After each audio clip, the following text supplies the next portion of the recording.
Halo semua, salam sejahtera Malaysia. Selamat datang ke channel Fels Lifestyle. Saudara-saudara, ada satu pendedahan yang amat serius dan bagi saya ini pasti satu pendedahan yang perlu didengari oleh kepimpinan politik terutamanya. Dan rasanya perlu Anwar Ibrahim sebagai Perdana Menteri untuk mendengarkan pendedahan ini. Saya kongsikan kepada Anda satu tulisan daripada Harapan Daily bertarik 5 Oktober 2024. Presiden PAS dakwah kerajaan menuju ke arah hapuskan Islam. Saudara-saudara yang amat dihormati, adakah apa yang dikeluarkan kenyataan ini daripada Presiden PAS Hadi Awang? Satu perkara yang amat sensitif dan perlu didengar dan perlu diresponi oleh kepimpinan kerajaan hari ini. Saudara Bapak yang amat dihormati, ini adalah perkongsian daripada Harapan Daily. Presiden PAS Tan Sri Abdul Hadi Awang selamba memfitnah kerajaan Madani. Kononnya sedang menuju ke arah penghapusan Islam. Kalau ini adalah satu fitnah hanya untuk memburuk-burukkan Anwar Ibrahim, memburukkan kerajaan Madani ataupun kerajaan perpaduan, adakah selepas ini Anwar Ibrahim akan bertindak terhadap Hadi Awang? Mungkin membawa perkara ini ke mahkamah dan sehingga Hadi Awang mungkin boleh disaman, boleh ditangkap, boleh ditahan di penjara. Nah, saudara-saudara, fitnah itu dilemparkannya semasa berucap dalam ceramah perdana Karnival sambutan 1 tahun pemerintahan PAS Terengganu di Kemaman. Kita lawan DAP kerana perjuangan dia Malaysia. Nak menghapuskan kebangsaan dalam kerakyatan. Nak menghapuskan Islam adalah agama negara. Nak samakan semua agama sama belaka. Ini kerajaan PH yang ada pada hari ini menuju ke arah itu, kata Abdul Hadi. Sehubungan itu dia yang juga ahli Parlimen Marang menyeru masyarakat Islam untuk melawan kerajaan.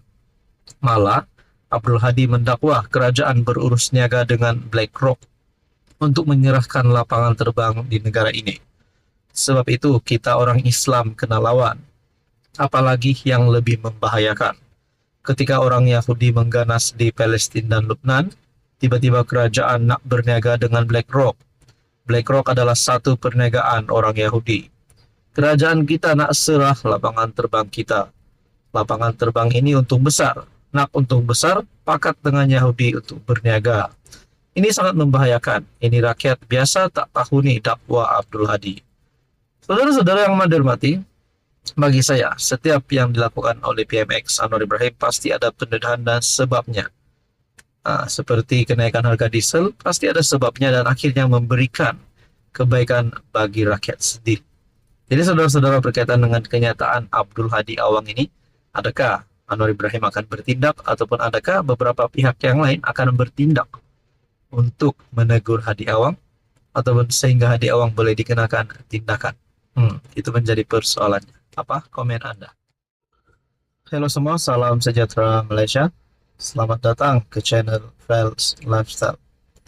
Tentu Anda Bapak yang amat dihormati, baru-baru ini terdapat satu berita ataupun satu isu yang menyebut parti Anwar Ibrahim ataupun PKR dan juga komponen di dalam Pakatan Harapan yaitu Parti Amanah tidak memainkan peranan yang penting di dalam kerajaan perpaduan seperti mana kekuatan Parti AMNO dan juga Parti DAP di dalam kerajaan.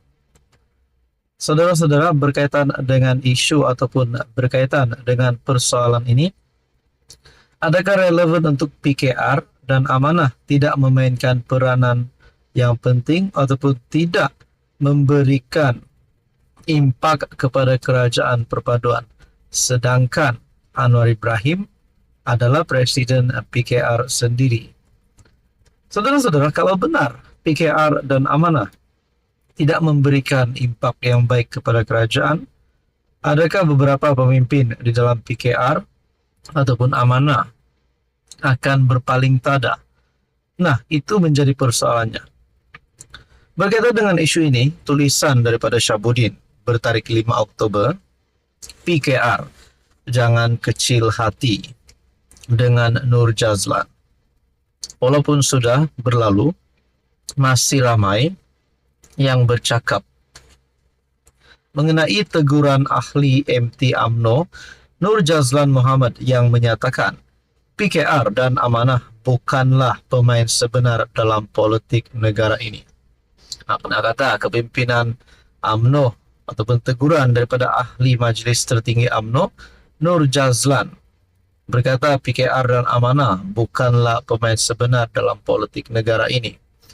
Adakah ini akan mengundang kepada perselisihan di antara parti UMNO dan parti PKR? Nah, itu menjadi persoalannya. Sebaliknya, kata timbalan Speaker Dewan Negara itu, UMNO, DAP, dan GPS di Sarawak adalah watak utama dalam kerajaan perpaduan yang ada sekarang. Dalam konteks permainan poker politik, hanya mereka yang benar-benar ada skill, kekuatan, dan pengalaman saja yang layak dan mampu bertahan di meja utama.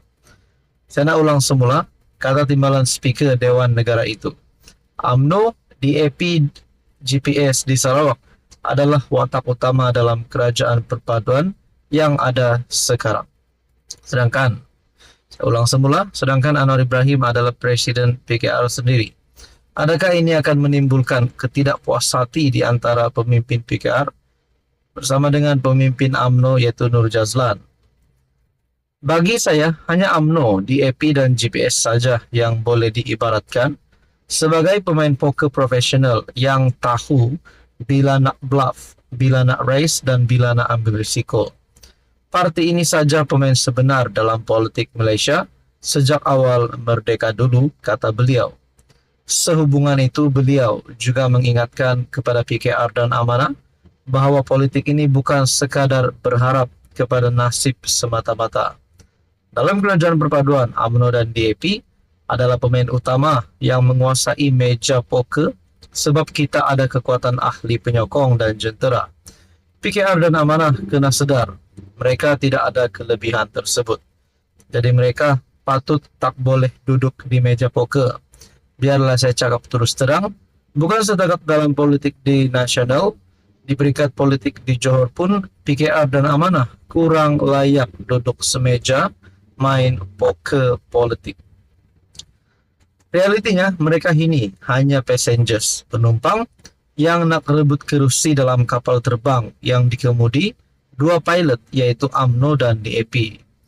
Khususnya kepada orang-orang PKR, tentu saja mereka tersinggung, melenting dan marah dengan apa yang dinyatakan Nur Jazlan kerana PM Anwar Ibrahim adalah daripada PKR. Tentulah sukar mereka menerima bahawa PKR bukan dianggap sebagai pemain utama sedangkan kerusi PM milik parti tersebut. Tetapi sebelum mahu membuka mulut dan mendongakkan, meluahkan rasa marah, lihatlah realiti dulu. Tanpa UMNO, dapatkah Anwar jadi PM? Tanpa sokongan UMNO, mungkinkah datang sokongan daripada GPS? Sekali setelah terbentuk kerajaan perpaduan, lihatlah realiti sekali lagi. Bukankah yang paling mewah menuai buah kejayaan daripada ladang kerajaan ialah UMNO, DAP dan GPS?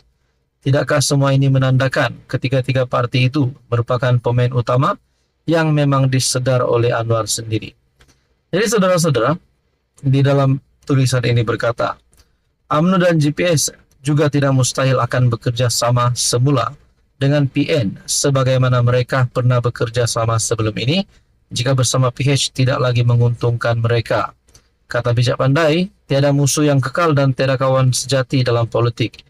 Yang kekal selama-lamanya hanyalah kepentingan pribadi. PKR dalam hal ini kenalah sentiasa sedar dan ingat diri, kata Syabudin.